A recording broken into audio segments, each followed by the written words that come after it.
বৌমার সব কথা শুনেছি মমতা। জানো মমতা, ওই দীপেন্দু আর বৌমার মাথায় তুমি আর আমি আগে বোঝা হয়ে গেছি। জানো মমতা, সেই বোঝাটা না নামানো পর্যন্ত ওদের জীবনে আগে শান্তি নেই। কেন কেন এমন হলো বলতে পারো মমতা? আমার এই সংসারে নেমে এলো ঈশ্বরের করালো বিশ্বাস। আমি তো দীপেন্দু আর বৌমাকে বিরাট ভালোবাসা দিয়ে তাকে এই বুকে আমি আপন করে পেতে চেয়েছিলাম। আর তুমি তো মমতা আমার মায়ের ভালোবাসা দিয়ে উজাড় করে তাকে বুকে পেতে চেয়েছিলে। তবে কেন এমন হলো বলতে পারো মমতা? কেন আমাদের সুখের সংসারে আজ নেমে এলো এই অন্ধকার? সন্তানের কাছে বৃদ্ধ বাবা মায়ের কি এটাই পাওনা? আমার বুকের রক্ত সহস্র ভাই ঝরিয়ে আমি তাকে উন্নতির সুপথ করে দিলাম। অথচ সে আজ ভুলে গেল তার অতীত। কেমন করে বর্তমানের ছেলেকে গা ভাসিয়ে দিয়ে সে অতীতকে ভুলে গেল আমার দীপেন্দু মমতা।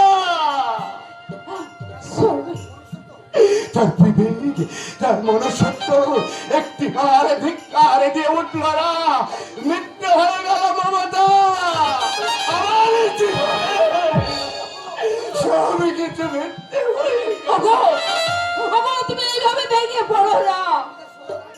আমি যে আর সোজা হয়ে দাঁড়াতে পারছি না মমতা। বৌমার করছি তারা কারণ পাওয়ার সঙ্গে সঙ্গে জানো মমতা, এই সৌভাগ্য সবচেয়ে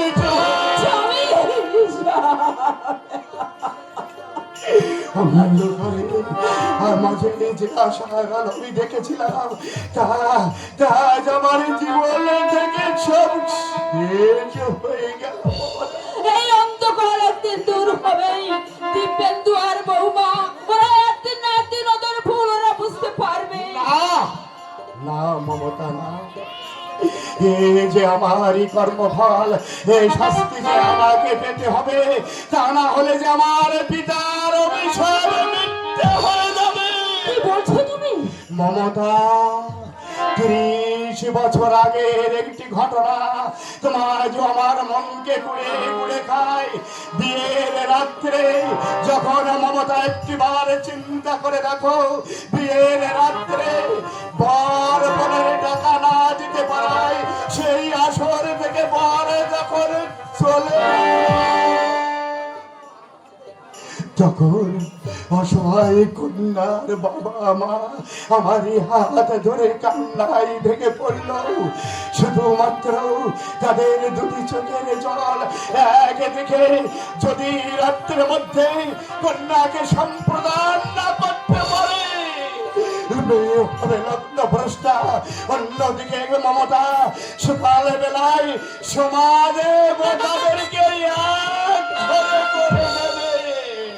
তাদের সেই অসহায় চোখের জলের দিকে তাকিয়ে সেদিন আমি তোমাকে বিয়ে করেছিলাম মমতা। বিয়ে করে বর বধূ বেশে দুজন যখন বাড়িতে ফিরে এলাম মমতা, ওই বাড়ির সামনে এলে ঘর থেকে দেখে বাবা ঘরের দরজা বন্ধ করে দিল। আমি সেই বন্ধ দরজা কত মাথা ঘুটেছে।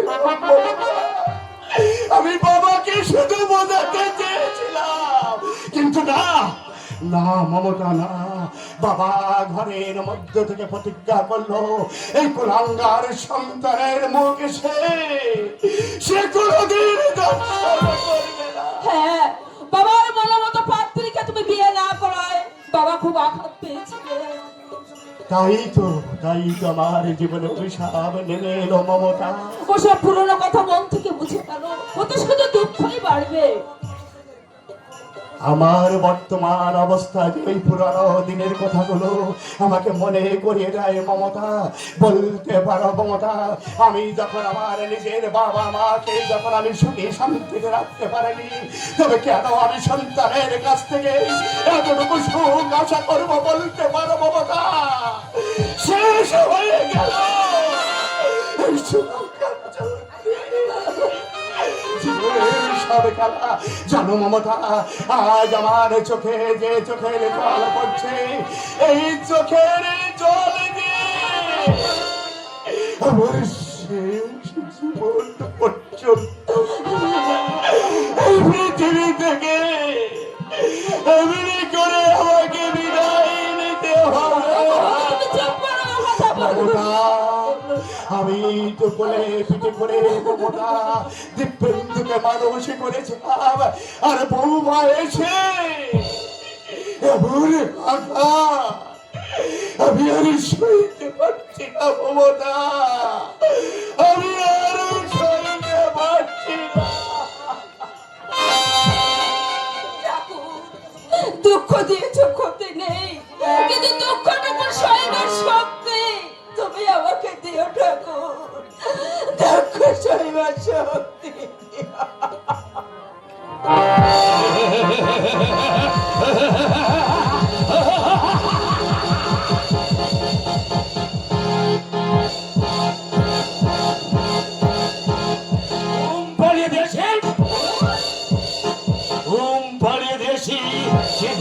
কোনদিনই ভাঙবে না।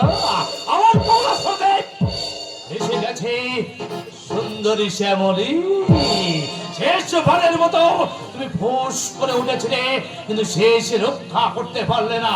এই বিপুল সংগ্রামের কাছে লোকে হওয়ার মানতেই হলো। সর্বনাশ হয়ে গেছেন স্যার, সর্বনাশ হয়ে গেছে। কি হয়েছে বদল? আমার খুব লাশ কি হয়েছে তাই বল। আমার খুব ভয় করছে স্যার। কি হয়েছে তাই বল। শ্যামলের লাশটি কাল রাত্রে ওই নদীতে ফেলে দিয়েছিলাম। আমি তো তাই বলেছিলাম, কিন্তু লাশটি নদীর চড়ায় এসে ভেসে উঠেছে।